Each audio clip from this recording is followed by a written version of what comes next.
My kids refused to visit. Your house is too small for our standards, until they needed emergency shelter. When my daughter-in-law Vanessa looked around my living room and said, "Honestly, Ruth, we just can't keep bringing the kids here. Your house is too small for our standards, and frankly, it's embarrassing when our friends ask where we're going for family dinners."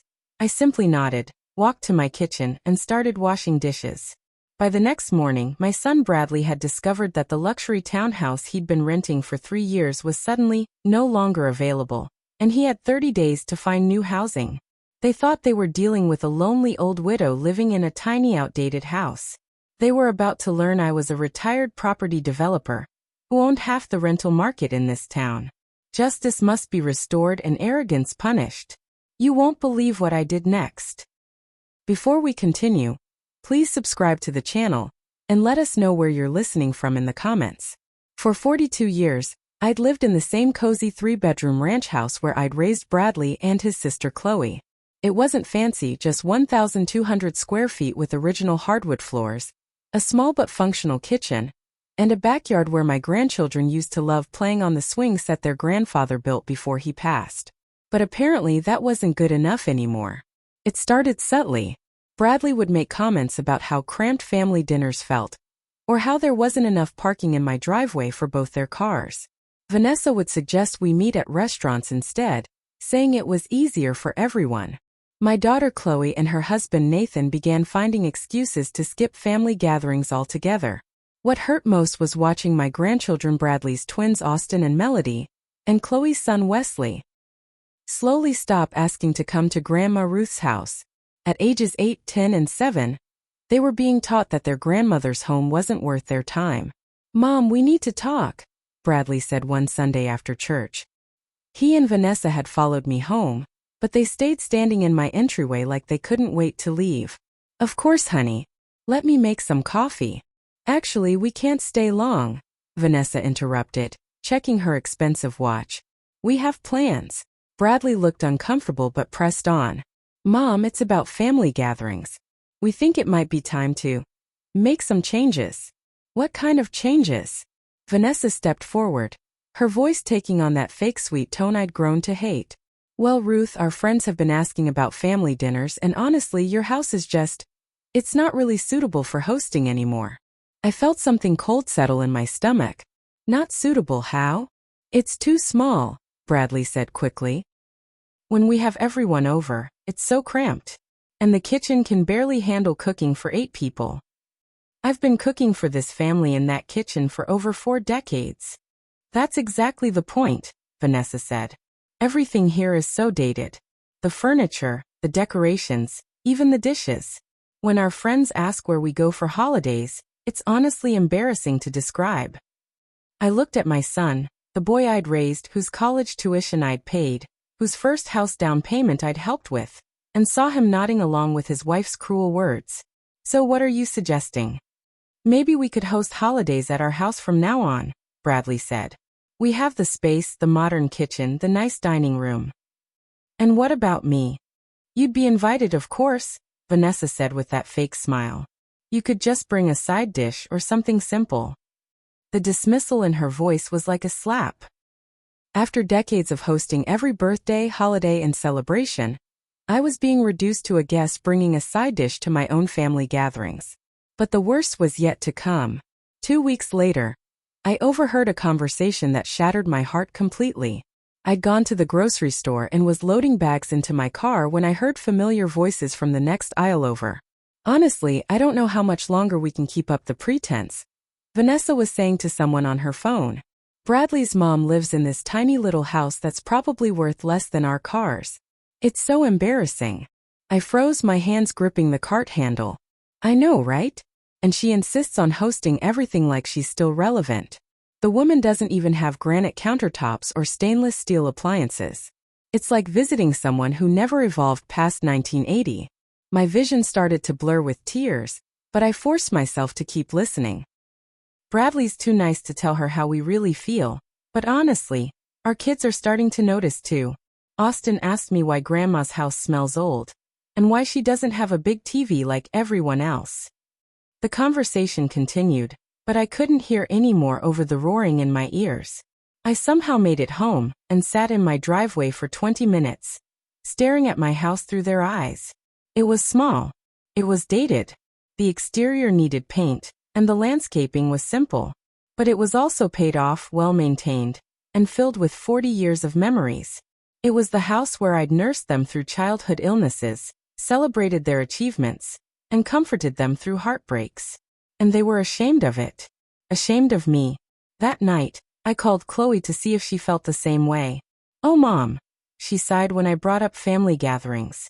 "I've been meaning to talk to you about that. Nathan and I have been thinking maybe it's time to start rotating holidays between all of us, you know? Give you a break from all that hosting. Do you think my house is too small?" There was a pause that told me everything. "It's not about size, Mom.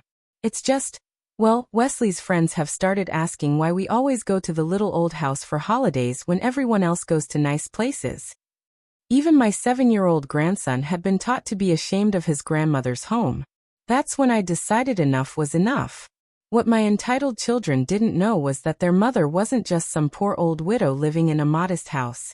I was Ruth Blackwood, retired owner of Blackwood Development Company, and I still own more property in this town than any other single individual, including the luxury townhouse complex where Bradley lived, and the upscale apartment building where Chloe rented her unit. The next morning, I did something I hadn't done in years. I put on my best business suit, styled my gray hair properly, and drove to my old office building. The one I'd sold to my former business partner when I retired 5 years earlier. "Ruth, what a wonderful surprise," said Carol Hopkins, who'd been my assistant for 15 years before taking over property management when I stepped down. "You look fantastic." "Thank you, dear. Carol, I need to ask you a favor. I need copies of all the rental agreements and property records for Willowbrook Townhomes and Heritage Apartments." Carol's eyebrows went up. She knew those were the complexes where my children lived. "Is everything all right?" "Everything's about to be perfect," I said with a smile that probably looked a little dangerous.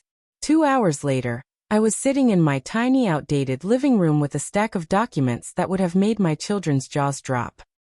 Property deeds, rental agreements, development plans, and most importantly, renewal notices that were coming due in the next 60 days. You see, when I'd started Blackwood Development 30 years ago with my late husband, we'd focused on one thing: buying undervalued properties in up-and-coming areas and developing them into sought-after residential communities. By the time I retired, we owned apartment complexes, townhouse developments, and single-family rental properties throughout 3 counties. My children knew I'd been in construction or real estate. They'd never bothered to ask for details. To them, I was just Mom who worked in some boring business they didn't understand. They had no idea that their mother was one of the most successful property developers in the region, or that the nice places they preferred living in were all built by me. But here's where it got really interesting. As I reviewed the documents, I discovered something that made me smile for the first time in weeks. Both of my children were living in properties I still owned. Bradley's luxury townhouse with the modern kitchen was part of Willowbrook Townhomes, a development I'd completed 8 years ago, but had kept as rental income instead of selling. His lease was up for renewal in 6 weeks. Chloe's upscale apartment with the granite countertops was in Heritage Apartments, a converted historic building I'd renovated 12 years ago. Her lease was up for renewal in 2 months. They'd been paying rent to their mother's company for years and never even realized it. But that wasn't the best part. The best part was that both properties were managed through a subsidiary company, so the checks they wrote every month were made out to Heritage Property Management and Willowbrook LLC. They had no idea the money was going to me. As I sat there surrounded by contracts and property records, I started to formulate a plan that would teach my ungrateful children exactly what happens when you bite the hand that feeds you. I picked up my phone and called Carol. "Carol, it's Ruth. I need you to prepare non-renewal notices for Units 247 at Willowbrook and 4B at Heritage. Both tenants need to be out by the end of their lease terms." "Ruth, are you sure? Those are both excellent tenants who always pay on time." "I'm absolutely sure. And Carol, I want you to personally deliver those notices. Today." "Of course. Any particular reason for the non-renewals?" I looked around my small, dated, embarrassing living room and smiled. Let's just say we're upgrading our tenant standards. While Carol was delivering the notices that would turn my children's world upside down, I spent the afternoon doing something I should have done months ago, documenting exactly how my family had been treating me. I started with my phone, scrolling through months of text messages. The evidence was damning. From Bradley. Mom, can we skip Sunday dinner this week? Vanessa says the house needs too much work before we can bring friends over. From Chloe. Maybe we should start meeting at restaurants instead of your place. It's just easier for everyone. From Vanessa. Ruth, I found some great decorating magazines you should look at. Your house could use some updates to make it more suitable for family gatherings. Then I moved to my computer and pulled up emails. Even worse. An email chain between Bradley and Chloe that I'd accidentally been copied on 3 months ago. We need to do something about Mom's place. It's getting embarrassing to bring people there. Maybe we could pool money and help her move somewhere nicer. Chloe's response. Or we could just start hosting everything ourselves. I mean, it's not like she needs to be the center of family events anymore. But the smoking gun was a voicemail I'd saved from 2 weeks ago. Vanessa had called while I was in the garden, and she'd left a message complaining that Austin had told his teacher his grandmother lived in a poor person house, and it was reflecting badly on their family's image. As I gathered this evidence, I also started making phone calls to document other things. I called my neighbors to see what my family had been saying about me around the community. Mrs. Patterson, who lived next door, was more than happy to share what she'd observed. "Oh, Ruth, I've been so worried about you," she said. "Your daughter-in-law was talking to my daughter last month, saying how concerned they all were about you living alone in such an inadequate house. She made it sound like you were some charity case they were trying to help." "What exactly did she say?" "She said you were too stubborn to admit you needed to move somewhere more appropriate for someone your age. She made it sound like the house was falling apart, and you couldn't afford to maintain it properly." I felt my anger building. Not only were they ashamed of my home, but they were spreading lies about my financial situation to the neighbors. My next call was to my doctor's office. I'd been going to Dr. Williams for 15 years, and I needed him to document my perfect health and mental state. If my children were telling people I needed to be taken care of, I wanted medical proof that I was completely capable of living independently.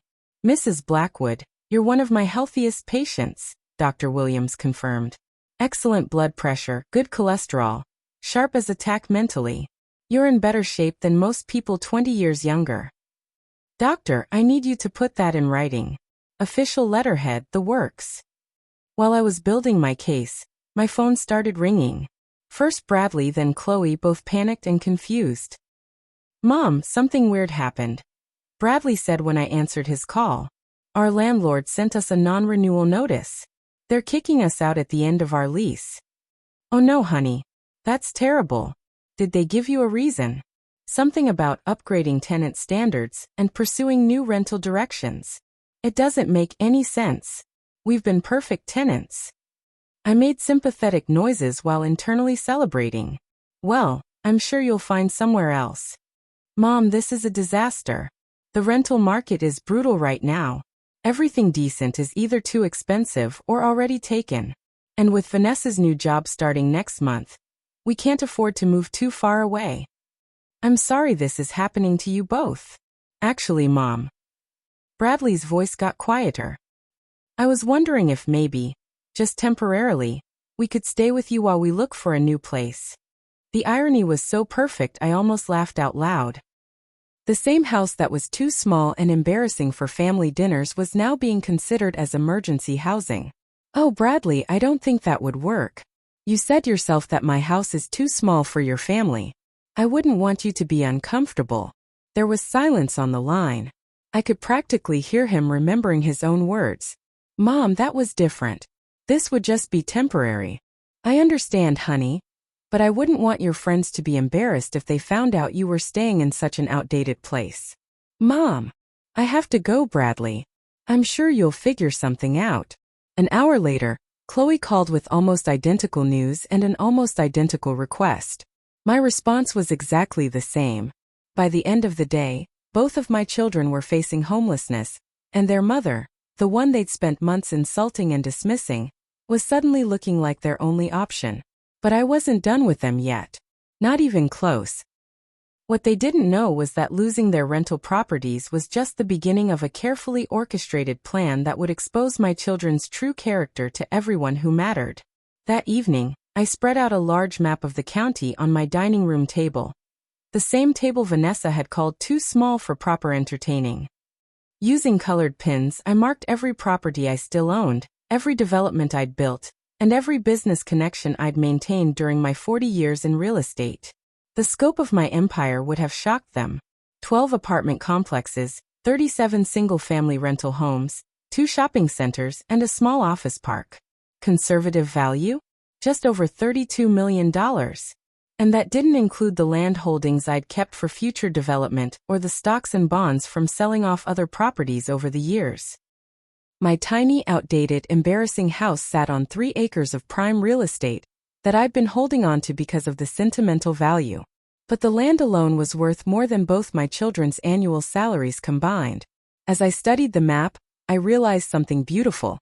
My children had built their entire adult lives within the ecosystem I'd created. Bradley worked at Harrison & Associates, a law firm that leased office space in one of my commercial properties.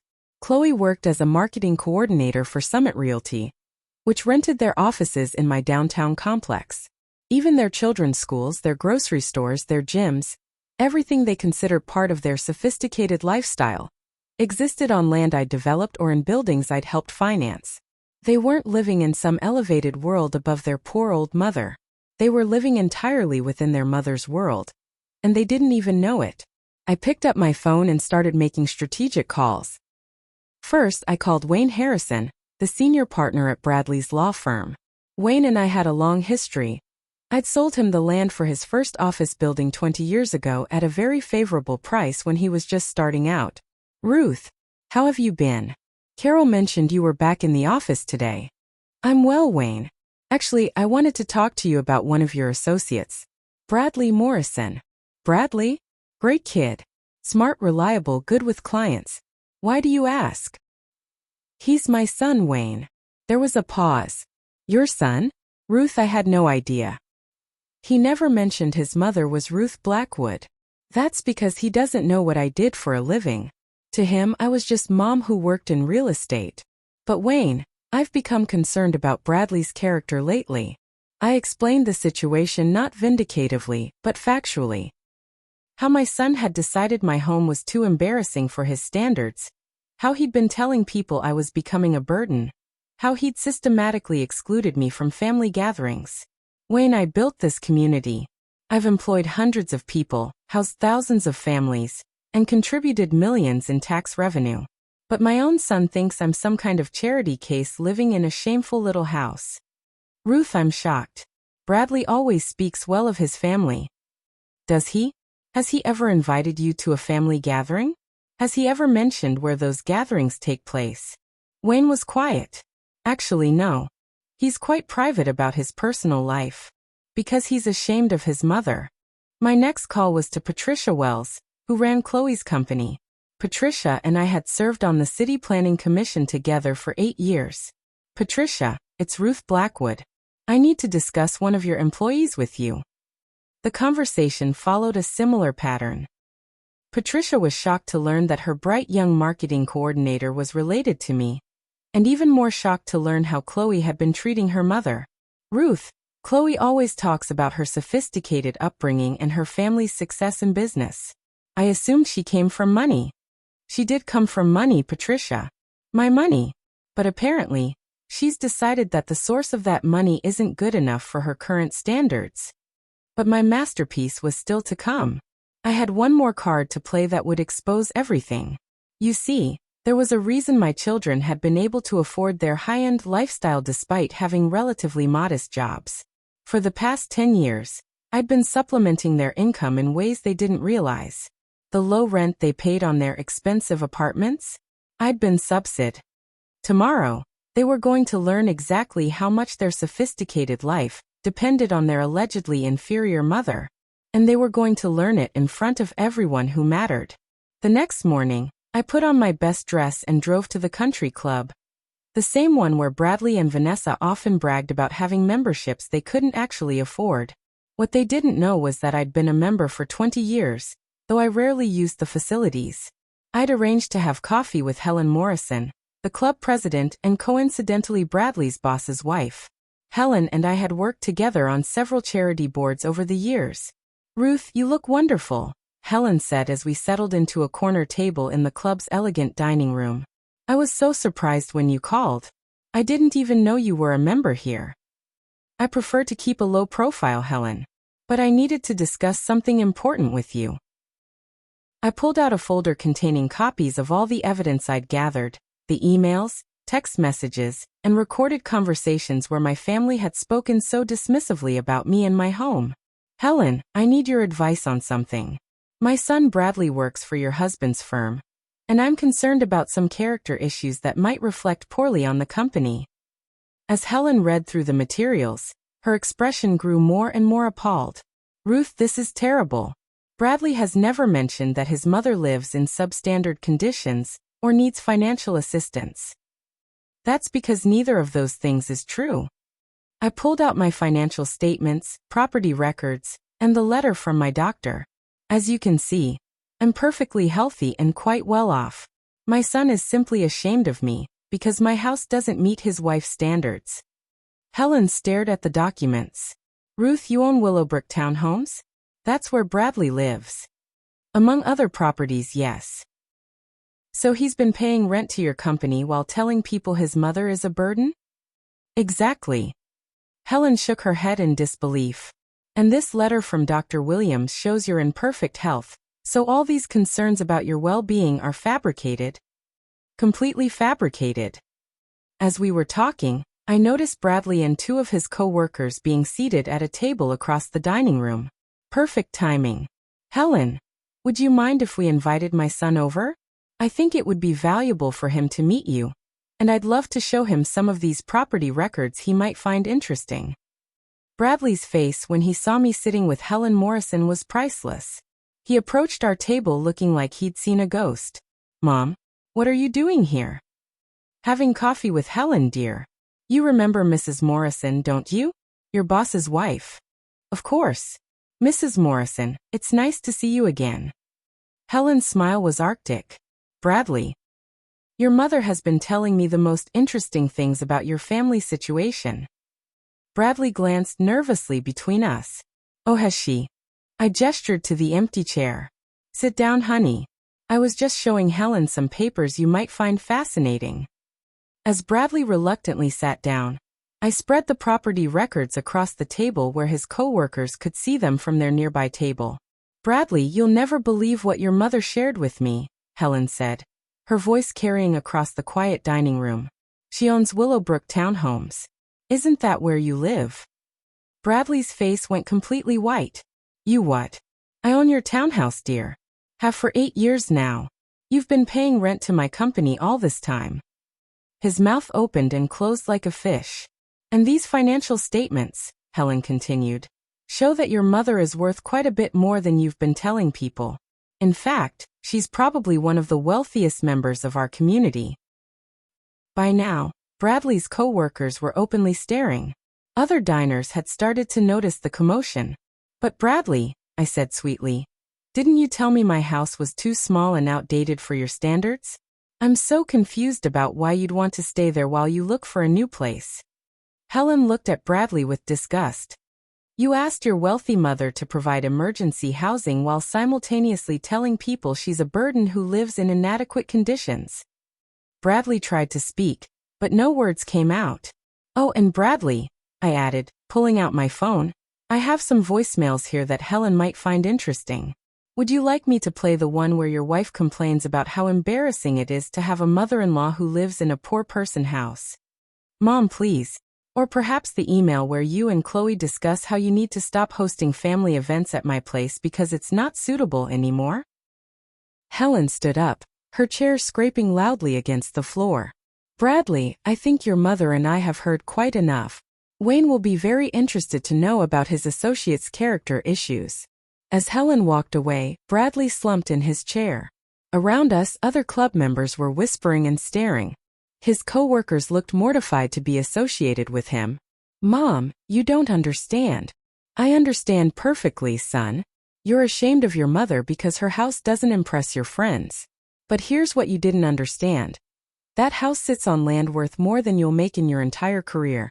And it's owned by a woman who built half this town. I stood up, gathering my papers. Oh, and Bradley? That non-renewal notice you received? I'm your landlord. You have 6 weeks to find somewhere else to live. I hear the rental market is very competitive right now. As I walked out of the country club, I could hear the whispers following me. By evening, the story would be all over town. Bradley Morrison had been treating his wealthy mother like a charity case while living in property she owned. But I was just getting started. That afternoon, I drove to Chloe's workplace at Summit Realty. Unlike my subtle approach with Bradley, this confrontation was going to be much more public. I walked into the sleek modern offices and asked to speak with Patricia Wells. When she came out to greet me, I was carrying a large box of documents. Ruth, what brings you here? Patricia, I think it's time your staff learned who their landlord is. Patricia's eyes widened. You want to do this here? Now. I want to do this where my daughter's coworkers can witness her response to some interesting news. Patricia called for a brief staff meeting in the conference room. About 15 people gathered around the large table, including Chloe, who looked confused and increasingly worried as I set up my presentation. Good afternoon, everyone. I'm Ruth Blackwood, owner of Blackwood Development. Patricia asked me to speak with you today about property development in our community. I could see Chloe's face getting paler by the second. She was starting to realize what was happening. As some of you may know, Blackwood Development built and owns this office complex, among other properties in the area. I gestured around the room.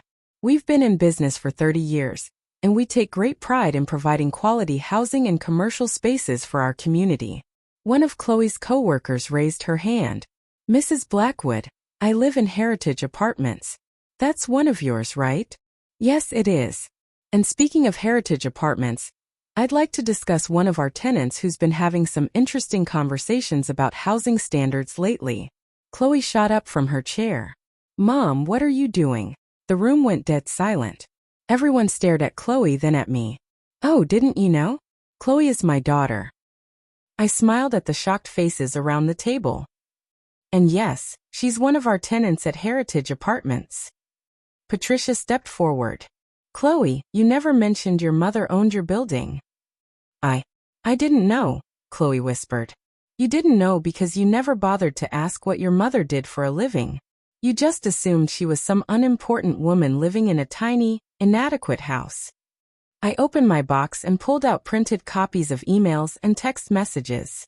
I thought everyone might find it interesting to hear what Chloe really thinks about housing standards. Mom, please don't. Here's a text message Chloe sent to her brother last month. I announced, reading from my phone. Mom's house is so embarrassing. When Wesley's friends ask about family dinners, I don't know what to tell them. We can't keep going to that dated little place. The room was silent except for the sound of shuffling papers and uncomfortable shifting. And here's an email where she discusses pooling money to help her poor mother move somewhere more suitable. I looked directly at Chloe. The same poor mother who owns the luxury apartment she's been living in for 3 years. One of her coworkers, a young man named Alex, spoke up. Wait, so Chloe's been complaining about her mother's house while her mother owns her apartment building? Not just owns it, I said. Built it from the ground up. I renovated that historic building 12 years ago, preserving its character while adding modern amenities. It's one of my proudest projects. Mom, you have to understand. What I understand, I said, my voice getting stronger, is that my daughter has been telling people her mother is an embarrassment who lives in substandard conditions, while that mother has been subsidizing her rent to make her sophisticated lifestyle affordable. Patricia looked stunned. Subsidizing her rent? Chloe pays 30% below market rate for her unit. I've been covering the difference through the management company because I wanted to help my daughter succeed. The room erupted in whispers. Chloe's face was bright red, and she looked like she wanted to disappear. But here's the really interesting part, I continued. Yesterday, I terminated that subsidy. Chloe, Your rent is going up to market rate immediately. That's an additional $800 per month. Mom, you can't. And since you received a non-renewal notice, you have 60 days to find housing that meets your sophisticated standards. I'm sure there are plenty of places that aren't as embarrassing as your mother's properties. Patricia cleared her throat. Ruth, I think we should discuss this privately. Actually, Patricia, I think everyone should hear this. You see, Chloe has been telling people that she comes from a successful business family. That part is true. What she left out is that she's been ashamed of that family's success because it wasn't flashy enough for her image. I pulled out one more document. This is a record of every financial contribution I've made to my daughter's lifestyle over the past 10 years. Rent subsidies, tuition assistance for Wesley, car payment help, emergency funds. Total amount, just over $96,000. The number hung in the air like a bomb. $96,000 from a mother whose house was too embarrassing to visit. Chloe was crying now, but I wasn't finished. Patricia, I think you should also know that the generous year-end bonuses your marketing team receives? Blackwood Development has been the primary contributor to those bonuses for the past 5 years. I wanted to support local businesses, especially ones that employed my daughter. Patricia's mouth fell open. You've been contributing to our employee bonuses? I have been. But after learning how my daughter really feels about her family connections, I think it's time to redirect those contributions to more grateful recipients. I started packing up my documents. Chloe, you have 60 days to find new housing and 60 days to adjust to your new salary without the bonuses I've been supplementing. I'm sure someone with your high standards will find arrangements that are much more suitable than anything your embarrassing mother could provide. As I walked toward the door, I turned back to address the room one final time. For those of you who don't know, I built most of this town over the past 30 years. I've employed hundreds of people, housed thousands of families, and contributed millions to this community. But my own daughter thought I wasn't good enough to be associated with publicly. I looked directly at Chloe. Now you get to find out what life looks like without your mother's support. The silence in the room was deafening as I walked out, leaving my daughter to face her co-workers' stunned stares and whispered comments. By Friday morning, word had spread throughout the entire community. The country club incident and the office confrontation had created a gossip storm that reached every social circle my children cared about. But I wasn't done. It was time to show them the full scope of what they'd lost through their arrogance. I'd arranged to meet both Bradley and Chloe at my lawyer's office, the same tiny outdated house they'd been so ashamed of. When they arrived, they found me sitting at my dining room table with 3 other people. My attorney James Fletcher, my accountant Harold Walsh, and my financial advisor Diana Cross. Mom, what is all this? Bradley asked, looking nervous at the formal setup. This is the conversation we should have had years ago. If you'd ever bothered to ask about your mother's financial situation instead of just assuming I was poor.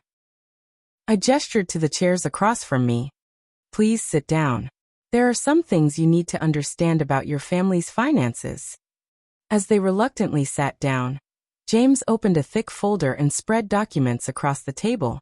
Bradley and Chloe Morrison, he began formally. Your mother has asked me to provide you with a complete breakdown of her financial holdings and your relationship to those holdings. Harold pulled out a calculator and several spreadsheets. Let's start with the basics. Your mother's net worth is currently approximately $38 million. Both my children stared at him like he'd spoken in a foreign language. That includes real estate holdings valued at $32 million, investment portfolios worth $4 million, and liquid assets of approximately $2 million. Chloe found her voice first. $38 million? Your mother, Diana added, is one of the wealthiest individuals in this county. She's also one of the most generous, though you apparently weren't aware of her generosity. James pulled out another set of documents. Over the past 10 years, Ruth has provided direct and indirect financial support to both of your families totaling just over $240,000. Bradley's face went completely white. $240,000? Rent subsidies, tuition assistance, employment bonuses, emergency funds, and dozens of other contributions. Harold ran his finger down a detailed list. Bradley, your family has received approximately $130,000 in various forms of assistance. And Chloe, Diana continued, your family has received approximately $110,000, including the private school tuition for Wesley that you thought was covered by a scholarship. The scholarship was from me, I said quietly. I established it anonymously because I wanted Wesley to have the same opportunities I'd given you. The room was completely silent except for the sound of papers rustling and the ticking of my grandfather clock. James leaned forward. Here's where things get complicated. All of that support was provided informally, as gifts from a mother to her children. However, given recent events, Ruth has asked us to formalize her financial relationships with both of you. He pulled out two thick documents. These are loan agreements. Every dollar of support you've received over the past 10 years is now documented as a loan, with interest due immediately. Chloe gasped. You're turning gifts into loans? I'm turning support for ungrateful children into business transactions, I said calmly. Since you've made it clear that you view me as a business relationship rather than a mother, let's handle this professionally. Harold spread out repayment schedules. Bradley, your total debt including interest is $157,000. Chloe, yours is $134,000. Mom, we don't have that kind of money, Bradley said desperately. Then you'll need to set up payment plans. James has prepared reasonable terms, 15 years at 6% interest. Diana pulled out more papers. However, there is an alternative. Ruth has prepared settlement agreements that would forgive the debts in exchange for certain conditions. What conditions? Chloe asked. I stood up and walked to the window, looking out at my embarrassing backyard where my grandchildren used to play. You're going to write formal letters of apology to every person you've spoken to about me over the past year. You're going to correct every lie you told about my financial situation, my health, and my living conditions. I turned back to face them. You're going to publicly acknowledge that your mother built this community and deserves respect, not shame. And James added, you're going to attend family counseling sessions to address the underlying issues that led to this situation. Harold cleared his throat. There's one more thing. Ruth has decided to update her will. Both my children looked panicked. Previously, her estate was to be divided equally between you. Given recent events, she's decided to leave 90% of her assets to various charities and community organizations. The remaining 10% will be divided between your children's education funds. Mom, you can't, Bradley started. I can and I have. My grandchildren will be provided for. But their parents have made it clear that they don't value their grandmother's contributions. I sat back down at the table. However, there is a way to restore the original will arrangements. They both leaned forward desperately. You have 1 year to prove that you've learned from this experience. 1 year to show me that you understand the value of family, respect, and gratitude. If, at the end of that year, I'm satisfied with your growth, I'll restore your inheritances. Diana pulled out the final document. This contract outlines exactly what will be required during that probationary period. Monthly family dinners at your mother's house, public acknowledgement of her contributions to the community, and genuine effort to rebuild your relationships. And I added, you'll pay market rate rent for any properties you occupy that I own. No more subsidies, no more special treatment. James looked at both of them seriously. You can sign these settlement agreements today and begin your probationary period, or you can choose to repay the loans and forfeit any inheritance. It's your choice. Bradley picked up a pen with shaking hands. Where do I sign? But Chloe hesitated. Mom, this isn't fair. We didn't know. You didn't know because you didn't care enough to ask. You didn't know because you were so busy being ashamed of me that you never bothered to understand who I really was. I looked at my daughter, the little girl I'd raised, whose scraped knees I'd bandaged, whose dreams I'd supported, and felt a sadness deeper than anger. Chloe, I built an empire so my children could have better lives. 3 days later, the emergency they'd been dreading finally arrived. Bradley called me at 6 in the morning, his voice panicked and desperate. Mom, there's been an accident. A gas leak explosion at Willowbrook. 3 buildings are completely destroyed, including ours. We lost everything. I was already dressed and in my car within minutes. When I arrived at the scene, I found Bradley, Vanessa, and the twins standing in their pajamas, watching firefighters spray water on the smoldering remains of their home. "Is everyone all right?" I asked, rushing to them. "We're fine," Vanessa said, her voice hollow. "We got out just in time. But everything we own is gone." Austin and Melody ran to me crying, "Grandma Ruth, our house is gone." I held them close, my heart breaking for their confusion and fear. Whatever anger I had toward their parents, these children were innocent. "Where are you going to stay?" I asked Bradley. We don't know. The Red Cross is setting up temporary shelter at the school. But he looked at me with desperate hope. "Mom, I know we don't deserve to ask, but could we possibly, just for a few days, stay at my tiny, inadequate, embarrassing house?" Bradley's face crumpled. "I'm so sorry, Mom. I'm so incredibly sorry." Before I could respond, Chloe and Nathan arrived with Wesley. Their apartment building hadn't been damaged, but they'd come as soon as they heard. "Oh my God, Bradley," Chloe said, staring at the destruction.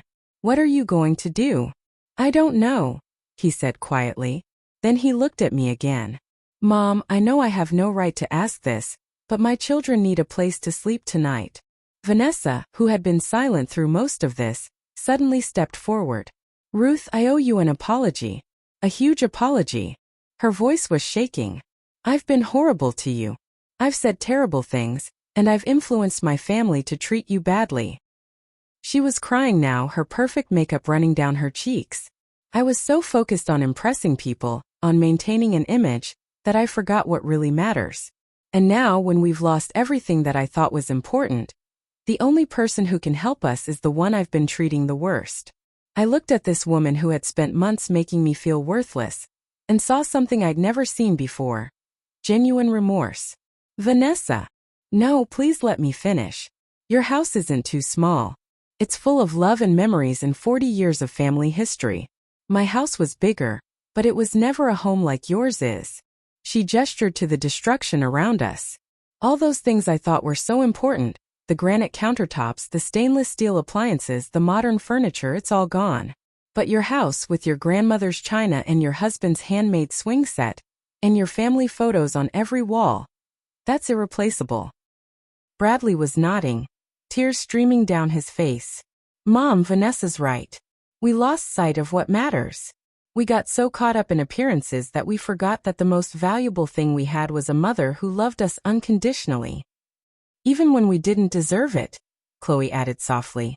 I looked at my family, my son holding his shivering children, my daughter-in-law finally seeing past her own vanity, my daughter standing in solidarity with her brother despite their differences. "Of course you can stay with me," I said. "All of you. For as long as you need." The relief on their faces was overwhelming, but I wasn't finished. "However," I continued, "we're going to establish some ground rules." They all nodded eagerly. "First, my house may be small, but it's run with respect. No more comments about outdated decor or inadequate space. You're guests in my home, and you'll behave accordingly." "Absolutely," Bradley said. "Second, you'll contribute to household expenses and chores. Just because I'm helping you doesn't mean you get to be lazy." "Of course, Mom." "Third, the children come first. I don't care what your pride tells you. Austin, Melody, and Wesley need stability right now, and I'm going to make sure they get it." Vanessa stepped forward. "Ruth, could I ask you to teach me some things? About cooking, about keeping house, about the things that really make a home special." I studied her face, looking for any trace of the superficial woman who had dismissed me so cruelly. What I saw was genuine humility and a desire to learn. "Yes," I said. "I'd like that very much." As we loaded my car with the few belongings the Red Cross had helped them salvage, Bradley pulled me aside. "Mom, I need you to know something. When I was standing there watching our house burn down, you know what I thought about?" "What?" "I thought about Sunday dinners at your kitchen table. I thought about how you always made us feel safe and loved, no matter what was happening in our lives. I thought about how incredibly stupid I've been to take that for granted." He hugged me then, really hugged me for the first time in years. "Your house isn't too small, Mom. Our hearts were too small to appreciate what you were giving us." As we drove home to my tiny, outdated, embarrassing house, I looked in the rearview mirror at my family, bruised, humbled, but finally ready to learn what really mattered. Sometimes it takes losing everything to realize what you truly have. And sometimes the place you were most ashamed of becomes the only place that feels like home. 6 months later, my small house had been transformed, not with expensive renovations, but with the warmth of a family that had finally learned to value what they had. Bradley, Vanessa, and the twins had moved into a modest apartment downtown, but they came for Sunday dinner every week. Not because they felt obligated, but because they genuinely wanted to be there. Vanessa had learned to cook my mother's recipes, and she often arrived early to help with preparations. "Ruth, could you show me how to make your cornbread again?" she'd ask, tying on the apron she'd bought specifically for our cooking sessions. "I want to make sure I get it right for the church potluck." The change in her was remarkable. The woman who had once been embarrassed by my simple home now volunteered at the community center and organized charity drives with the same energy she'd once devoted to social climbing. Chloe had taken the hardest path to redemption. She'd moved back to a smaller apartment and taken on extra work to pay the market rate rent, but more importantly, she'd started bringing Wesley over for grandma days every Saturday. "Mom, Wesley wants to learn about your construction projects," she told me one afternoon as we watched her son examine my old architectural drawings. "He says he wants to build houses like Grandma when he grows up."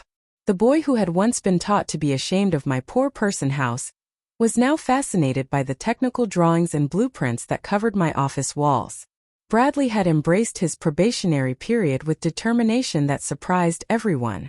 He'd publicly acknowledged his mistakes at the country club, writing a letter to the newsletter praising my contributions to the community. His colleagues' respect for him had actually increased once they learned about his family's true background. "I'm proud to be Ruth Blackwood's son," he told me after his latest performance review. "My boss said my character growth over the past year has been impressive, but the biggest change was in how my grandchildren saw their grandmother."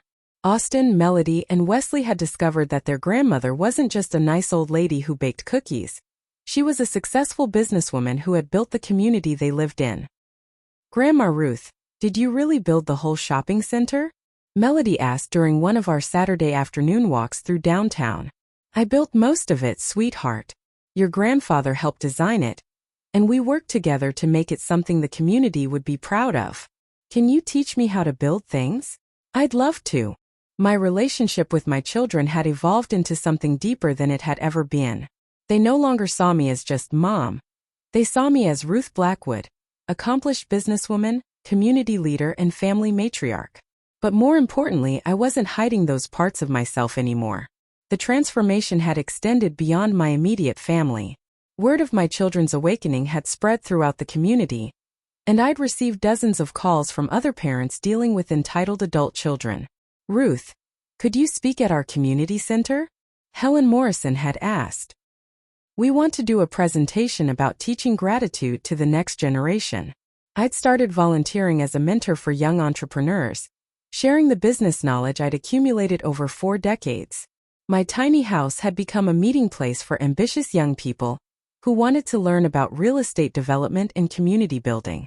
The irony wasn't lost on me. The house my children had been too embarrassed to visit was now hosting community leaders, successful business owners, and civic volunteers every week. Last month, Bradley had asked if he could bring some of his coworkers over for dinner. "Mom, Wayne Harrison wants to meet you properly," he'd said. "He's been asking about your development projects, and he thinks there might be opportunities to collaborate. Are you sure you want your colleagues to see my outdated decor?" I teased him. "Mom, I want them to see where I came from. I want them to meet the woman who taught me everything I know about character and integrity, even when I was too stupid to listen." The Sunday dinner had been a huge success.